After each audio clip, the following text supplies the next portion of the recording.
Sociological theory of suicide ini terbahagi kepada 6, iaitu social and religious integration, status integration, status frustration, community migration, socialization of suicide, and lastly status of frustration. Okay, mari kita bincang. Saya akan bincangkan pula mengenai teori-teori yang terdapat di dalam sociological of suicide. Yang pertama sekali yang saya senaraikan tadi ialah social and religious integration ataupun lebih dikenali sebagai integrasi sosial dan agama, yang di mana dalam kajian klasik pada tahun 1985 Durkheim menyatakan bahawa penjelasan tentang kadar bunuh diri di mana-mana populasi seharusnya tidak menumpukan pada sifat-sifat individu tetapi kepada variasi dalam perpaduan atau integrasi sosial. Okey, pada tahun 1999 pula Marys telah mengubah suai tesis Durkheim yang di mana mencadangkan bahawa hubungan sosial antara bunuh diri dan tahap kekalan sosial di dalam diri individu merupakan salah satu tindakan individu sendiri. Okey, di sini kita dapat lihat setengah individu mempraktikkan kesan integratif agama yang di mana diamalkan di dalam teori Durkheim yang menghalang bunuh diri sekurang-kurangnya di Amerika Syarikat.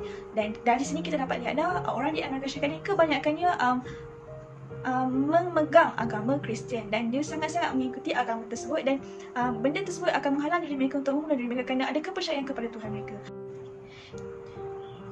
Teori yang seterusnya di dalam sociological of theory of suicide adalah dari segi integrasi sosial. Okey, dari perspektif lain, kali ini membentuk satu hujah yang berkaitan dengan Durkheim juga, iaitu teori integrasi sosial yang di mana dia merupakan tafsir yang berbeza dengan pembunuhan diri di Amerika Syarikat, yang di mana teori ini berpendapat bahawa corak penghunian status ataupun integrasi status tertentu di dalam diri masyarakat sangat mempengaruhi kadar bunuh diri.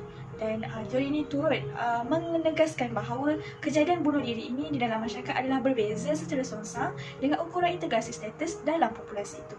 Okey, di sini kita dapat lihat status yang bercanggah seperti orang muda yang bekerja dalam status berstatus tinggi. Pekerja yang berstatus tinggi akan menyebabkan kesukaran untuk membentuk dan mengekalkan hubungan sosial di persekitaran mereka. Okey, kali ini akan menghalang integrasi sosial dan menyumbang kadar bunuh diri yang lebih tinggi di dalam diri individu, yang di mana individu yang bekerja mempunyai pekerjaan yang tinggi cenderung untuk mudah stres, mudah tertekan dan kurang berinteraksi dengan orang ramai, dan menyebabkan diri mereka mempunyai negative thinking, pemikiran yang negatif, dan menyebabkan diri mereka terdorong untuk membunuh diri.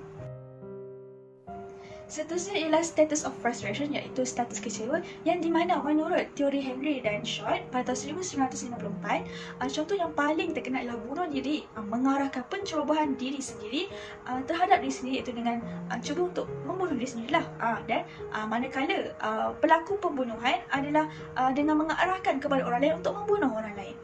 Okey, di dalam pandangan ini kita dapat lihatlah punca utama seseorang itu bunuh diri adalah disebabkan oleh kekecewaan.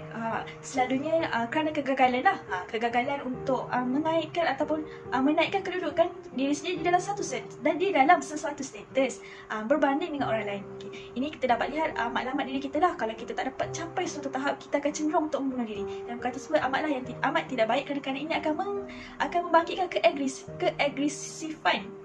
keagresifan di dalam diri sendiri, dengan menyatakan bahawa di dalam keagresifan ini dia akan mendorong diri kita ini untuk melakukan serangan terhadap diri sendiri dengan cara melukakan diri sendiri seperti menggelak tangan atau menggantung diri sendiri supaya dia mahu lari daripada rasa kecewa dan rasa sakit tersebut. Okey.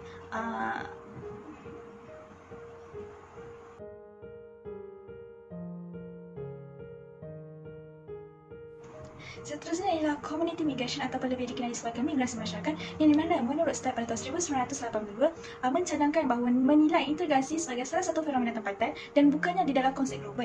Okey, di sini kita dapat lihat seluruh masyarakat. Daripada melihat integrasi secara masyarakat, kita perlulah melihatnya secara keseluruhan, yang di mana beliau akan beliau telah mengkaji individu di dalam sebuah komuniti sekeliling mereka dengan menggunakan kadar imigrasi sebagai indeks hubung ini, di mana kawasan yang mempunyai ramai imigrasi ataupun orang yang di luar kawasan mencatatkan kadar bunuh diri yang lebih tinggi berbanding dengan orang yang mempunyai kawasan yang mempunyai hubungan yang tidak mempunyai banyak orang integrasi lah. Okay, jadi kita dapat lihat kadar penghijrahan yang tinggi akan menunjukkan bahawa sesuatu kawasan itu mempunyai hubungan yang kukuh dengan kejiranan mereka, dan akan orang lain akan tinggal di sana, dan akhirnya akan sekaligus akan membayangkan integrasi penduduk yang lemah di dalam persekitaran mereka.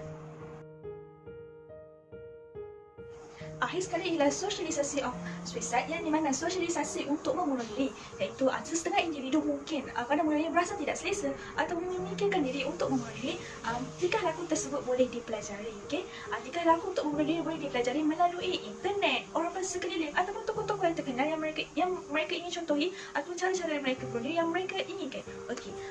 Pembunuhan diri ini juga boleh dilakukan ataupun merupakan salah satu amalan yang berulang yang kerap dilakukan oleh masyarakat sendiri. Dan tingkah laku bunuh diri juga merupakan salah satu tingkah laku yang berjaya lah, yang di mana ada yang mendakwa kes bunuh diri yang dipublikasikan ini oleh salah seorang tokoh terkenal seperti Marilyn Monroe telah menyumbang kepada sosialisasi dalam bunuh diri, yang di mana berpotensi mencetuskan tindak balas atau yang berantai tiruan yang berjaya, yang di mana ramai individu ataupun orang di luar sana dan masyarakat meniru cara untuk mati, untuk membunuh diri dengan seperti Marilyn Monroe.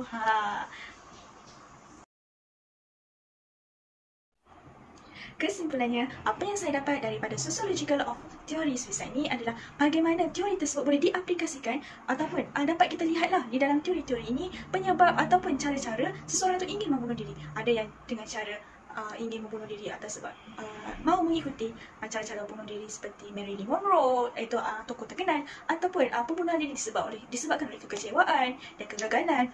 Apa yang saya dapat lihat di sini, banyak penyebab yang menjadikan diri kita ni ingin membunuh diri, dan saya rasa perkara tersebut perlulah kita tahu dan perlu kenal pasti supaya diri kita ini tidak terpesong daripada perkara tersebut. Dan saya ingin di sini dan janganlah bunuh diri. Sekian saja daripada saya. Terima kasih. Kita jumpa lagi.